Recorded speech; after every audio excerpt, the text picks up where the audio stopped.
BJP Wayanad ജില്ലാ president Prashant Malavayal ഒപ്പം ചേരുന്നു. ശ്രീ പ്രശാന്ത് മലവയൽ, ഈ വയനാടുകാരുടെ ആശങ്ക എത്രമാത്രം എന്നറിയാം.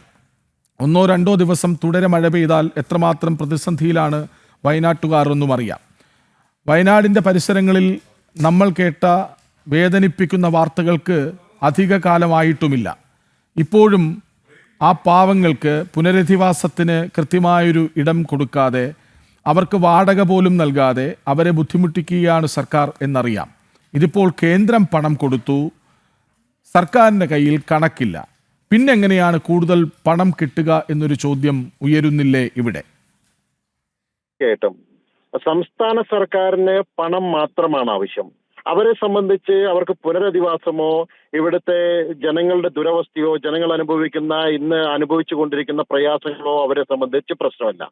ഈ ദുരന്തം നടന്നത് മുതൽ നമ്മൾ ശ്രദ്ധിച്ചാലറിയാം, ഒന്ന് പൊതുജനങ്ങളുടെ അടുത്തുനിന്ന് പണം പിരിക്കുന്നു, സർക്കാർ ഉദ്യോഗസ്ഥന്മാരുടെ കയ്യിൽ നിന്ന് പണം പിരിക്കുന്നു, ഇങ്ങനെ സകല ആളുകളുടെ കയ്യിൽ നിന്നും പണം പിരിക്കുന്നു. അതുകൂടാതെ കേന്ദ്ര സർക്കാർ പണം കൊടുക്കുന്നില്ല എന്നുള്ള ആവർത്തിച്ച് എല്ലാ ഇതിലും അവർ കേന്ദ്രത്തിനെതിരെ കുറ്റം പറഞ്ഞുകൊണ്ട് പണം കിട്ടുന്നില്ല എന്ന് പറഞ്ഞുകൊണ്ടുള്ള ഒരു സമരവും മറ്റ് സംവിധാനങ്ങളുമായി മുന്നോട്ട് പോകുന്ന ഒരു സ്ഥിതിവിശേഷം നമ്മൾ കാണുന്നുണ്ട്. പക്ഷേ യഥാർത്ഥത്തിൽ ഇവിടെ പൊതുജനങ്ങൾ തന്നെ, ഈ നാട്ടിലെ ജനങ്ങൾക്ക്, വയനാട്ടിലെ ജനങ്ങൾക്ക്, ഞാൻ വയനാട്ടുകാരനായതുകൊണ്ട് തന്നെ പൊതുജനങ്ങൾ തന്നെ വളരെ കൃത്യമായി പുനരധിവസിപ്പിക്കാൻ വേണ്ടിയിട്ടുള്ള എല്ലാ സഹായങ്ങളും പൊതുജനങ്ങൾ ആ ഒരു 1.5 മാസം കൊണ്ട് തന്നെ ജനങ്ങൾ കൊടുത്തിട്ടുണ്ട്. അത് ഒരു രൂപ പോലും അതിൽ നിന്ന് തൊട്ടിട്ടില്ല. ഇനി തൊട്ടിട്ടുണ്ടെങ്കിൽ തന്നെ അതിന്റെ കണക്കുകളും വരാനിരിക്കുന്നേ ഉള്ളൂ. തൊട്ടിട്ടുണ്ടെങ്കിൽ തന്നെ അതും ഈ മേഖലയ്ക്ക് വേണ്ടി യാതൊന്നും ചെയ്തിട്ടില്ല എന്ന് ഞങ്ങൾക്ക് നന്നായിട്ട് അറിയാം. ഇനി തൊട്ടിട്ടുണ്ട് എന്നാണ് സർക്കാർ കണക്ക് പറയുന്നതെങ്കിൽ അതും വകമാറ്റി ചെലവഴിച്ചു എന്ന് തന്നെ വേണം നമുക്ക് അനുമാനിക്കാൻ വേണ്ടിയിട്ട്. ഇപ്പോൾ നടന്നിരിക്കുന്നത്, ഇവിടെ ആദ്യഘട്ടം മുതൽ തന്നെ പറയുന്ന കേന്ദ്ര സർക്കാർ പറയുന്ന പല കാര്യങ്ങളും കൂട്ടിച്ചേർത്ത് വായിക്കേണ്ടതാണ് ഇപ്പോൾ പുറത്തു വന്നിട്ടുള്ള വിവരങ്ങളും. ഒരു തരത്തിലുള്ള കണക്കുകൾ കേന്ദ്ര സർക്കാർ കൊടുക്കുന്ന പണം എടുത്ത് വിനിയോഗിക്കുക, അതെല്ലാ മേഖലയിലും ഇവർ ചെലവഴിക്കുന്നത് പോലെ തന്നെ ഇപ്പോൾ തൊഴിലുറപ്പിലായാലും ജൽജീവൻ മിഷനിലായാലും ഇങ്ങനെ തുടങ്ങി കേന്ദ്ര സർക്കാർ പദ്ധതികളിൽ മുഴുവൻ ഇവർ കാണിക്കുന്നത് എന്താണോ അത് തന്നെയാണ് ഈ ദുരന്ത മേഖലയിലോടും ഇവർ കാണിച്ചുകൊണ്ടിരിക്കുന്നത്. അവിടെ നിന്ന് കൊടുക്കുന്ന പണം എടുത്ത് ചെലവഴിക്കുക, വകമാറ്റി ചെലവഴിക്കുക, വേണ്ട രീതിയിൽ ഉപയോഗിക്കില്ല. പക്ഷേ അതിന് കൃത്യമായിട്ടുള്ള ഒരു കണക്കും കൊടുക്കാതിരിക്കുക. കണക്ക് കൊടുക്കാതിരിക്കുന്നിടത്തോളം ഇത് നീണ്ടു പോകുന്ന സാഹചര്യം. ആ സാഹചര്യത്തിൽ എല്ലാ കാലത്തും ഇത് കേന്ദ്ര സർക്കാരിനെ കുറ്റം പറയുക, ഈ ഒരൊറ്റ ലക്ഷ്യം മാത്രമേ സംസ്ഥാന സർക്കാർ. ഉറ്റവരെ, മക്കളെ, കൂടപ്പിറപ്പുകളെ, അച്ഛനമ്മമാരെ ഒക്കെ നഷ്ടപ്പെട്ട എത്ര പാവങ്ങളാണ് അവിടെ ഉള്ളത്. അവർക്കെല്ലാം നഷ്ടപ്പെട്ടു. അവരുണ്ടാക്കി വെച്ചതൊക്കെയും നഷ്ടപ്പെട്ടു. വീട് നഷ്ടപ്പെട്ടു, പണം നഷ്ടപ്പെട്ടു, സ്വർണം നഷ്ടപ്പെട്ടു. എത്രയെത്ര കഥകളാണ് വയനാട് ദുരന്തകാലത്ത് പുറത്തു വന്നത്. അങ്ങനെയുള്ള പാവങ്ങളെ പറ്റിക്കുകയാണോ? തീർച്ചയായിട്ടും 100% പറ്റിക്കലാണല്ലോ. കാരണം ഞാൻ നേരത്തെ സൂചിപ്പിച്ചതുപോലെ തന്നെ ഇവിടുത്തെ ജനങ്ങളെ പുനരധിവസിപ്പിക്കാനുള്ള പണം 1.5 മാസം കൊണ്ട് ഈ നാട്ടിലെ ജനങ്ങൾ കൊടുത്തിട്ടുണ്ട് എന്ന് പറയുമ്പോൾ അതിൽ നിന്നൊരു 100 കോടി എടുത്താൽ ഇന്ന് ഈ ജനങ്ങൾ ഇത്തരത്തിലുള്ള ഒരു ദുരവസ്ഥയിലേക്ക് പോകില്ല എന്നുള്ളത് യാഥാർത്ഥ്യമാണ്.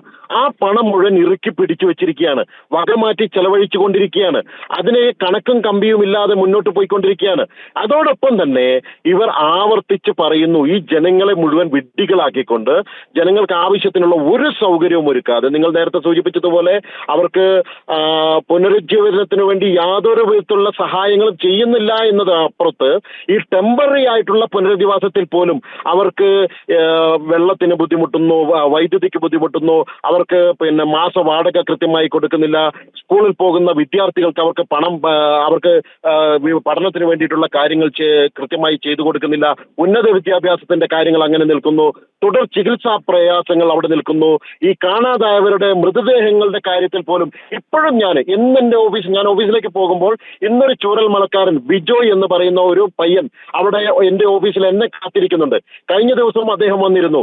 അദ്ദേഹത്തിന്റെ പ്രശ്നം അദ്ദേഹത്തിന്റെ അമ്മയും അച്ഛനും പെങ്ങളും ഈ ദുരന്തത്തിൽ മരണപ്പെട്ടു പോയതാണ്. അമ്മയുടെ മൃതദേഹം ഇന്ന് വരെ കിട്ടിയിട്ടില്ല. പെങ്ങളുടെ ദുരിതാശ്വാസ ആനുകൂല്യം അവരുടെ ഭർത്താവിന്റെ അക്കൗണ്ടിലേക്ക് മാറിയിട്ടുണ്ട്.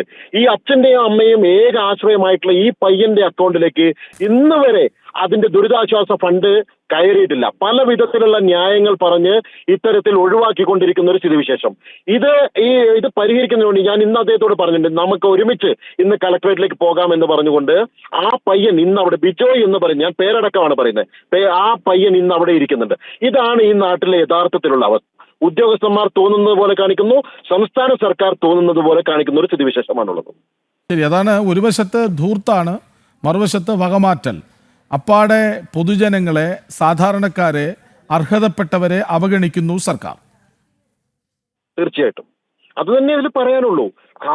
അർഹതപ്പെട്ടവർക്ക് ഒരു ഗുണവും കിട്ടുന്നില്ലല്ലോ. യഥാർത്ഥത്തിൽ ഗുണം മുഴുവൻ സംസ്ഥാന സർക്കാരിന് മാത്രമാണ്. ഞാൻ വിചാരിക്കുന്നത് ഇനിയും ഒരു ഇതുപോലെ ദുരന്തം ഉണ്ടാകട്ടെ എന്ന് ആത്മാർത്ഥമായിട്ട് ആഗ്രഹിക്കുകയാണ് സംസ്ഥാന സർക്കാർ എന്നാണ് ഞാൻ വിശ്വസിക്കുന്നത്.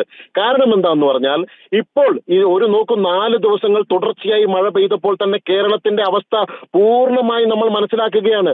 ഇവിടെ എല്ലാ തരത്തിലുള്ള ബുദ്ധിമുട്ടുകൾ, കറണ്ടില്ല, വെള്ളമില്ല, വെളിച്ചമില്ല, ഒരു സംവിധാനവുമില്ല.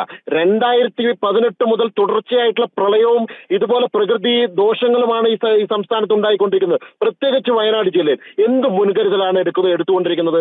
ആകെ രാവിലെ എണീറ്റാൽ ഒരു റെഡ് അലേർട്ട് ഉണ്ടാക്കുന്നു, അതാണ് ഒരു മുൻകരുതൽ. മറ്റത് ചില ജില്ലാ കളക്ടർമാർ എണീറ്റ പാടെ തന്നെ പ്രഖ്യാപിക്കുന്നു സ്കൂളില്ല.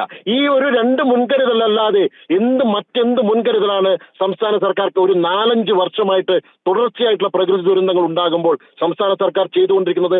ഞാൻ വിചാരിക്കുന്നത് ഇനിയും ഇതുപോലെ ദുരന്തം ഉണ്ടാകട്ടെ, അതിൽ നിന്നുള്ള ആനുകൂല്യങ്ങൾ ഇനിയും സംസ്ഥാന സർക്കാരിലേക്ക് വരട്ടെ, അതുകൊണ്ട് ഇലക്ഷനും മറ്റു കാര്യങ്ങളും മുന്നോട്ട് പോകാം എന്ന് തന്നെയാണ് ഇവർ ഉദ്ദേശിക്കുന്നത് എന്നാണ് ഞാൻ മനസ്സിലാക്കുന്നത്. യെസ്, ഇതൊരു വലിയ വിഷയമാണല്ലോ. അതായത് അങ്ങ് വയനാട് ജില്ലയിൽ BJPയുടെ ഏറ്റവും പ്രധാനപ്പെട്ട ചുമതല വഹിക്കുന്ന ആളുമാണ്. ഇപ്പോൾ ഒരാളുമായി കളക്ടറേറ്റിലേക്ക് പോകാനിരിക്കുന്നു എന്നും പറയുന്നുണ്ട്. ഈ വിഷയം എങ്ങനെ കൈകാര്യം ചെയ്യുമെന്നാണ്. അതായത് ധനം വിനിയോഗിച്ചതിൻ്റെ സർട്ടിഫിക്കറ്റ് കൊടുത്തിട്ടില്ല, ആ പണം എവിടെ പോയി, എന്തുകൊണ്ട് ഈ സാധാരണക്കാരായ അർഹതപ്പെട്ടവരുടെ കൈകളിലേക്ക് അത് എത്തുന്നില്ല? ഈ ചോദ്യം ഉന്നയിച്ചുകൊണ്ട് BJP ഇനി എന്ത് ചെയ്യും? ഞാൻ മിനിഞ്ഞാന്ന് തന്നെ ഈ പയ്യൻ എൻ്റെ അടുത്ത് വന്നപ്പോൾ തന്നെ ഇതിന്റെ തുടർ പ്രക്ഷോഭങ്ങൾ ആരംഭിക്കണമെന്ന് ഞാൻ തീരുമാനിച്ചിട്ടുള്ളതാണ്. അതോടൊപ്പം തന്നെ ഈ അവിടുത്തെ പുനരധിവാസത്തിന് വേണ്ടിയിട്ടുള്ള ലിസ്റ്റിൽ പോലും പലരും ഇന്നും ഉൾപ്പെട്ടിട്ടില്ല. ആളുകൾ തുരതുരെ എന്നെ വിളിച്ചുകൊണ്ടിരിക്കുന്നുണ്ട്. അപ്പോൾ ഇത്തരത്തിലുള്ള ആളുകളുടെ ദുരവസ്ഥ അത് അടിയന്തരമായി പരിഹരിക്കാൻ വേണ്ടി സംസ്ഥാന സർക്കാർ ഇടപെടുന്നത് വരെ ആത്മാർത്ഥമായിട്ടുള്ള ഈ ജനങ്ങളെ ഒരുമിച്ച് നിർത്തിക്കൊണ്ടുള്ള സമരത്തിന്, തുടർ പ്രക്ഷോഭങ്ങൾക്ക് അടിയന്തരമായി BJP നേതൃത്വം കൊടുക്കാൻ വേണ്ടി പോവുകയാണ്. യെസ്, വളരെ നന്ദി. BJP വയനാട് ജില്ലാ പ്രസിഡന്റ് പ്രശാന്ത് മലവയിൽ പ്രതികരിച്ചതിന്. നിങ്ങൾ പ്രക്ഷോഭത്തിനൊരുങ്ങൂ, ഉറപ്പായും അർഹതപ്പെട്ടവരിലേക്ക് എത്തേണ്ടത് എത്തട്ടെ, സർക്കാരിനത് ബോധ്യപ്പെടട്ടെ.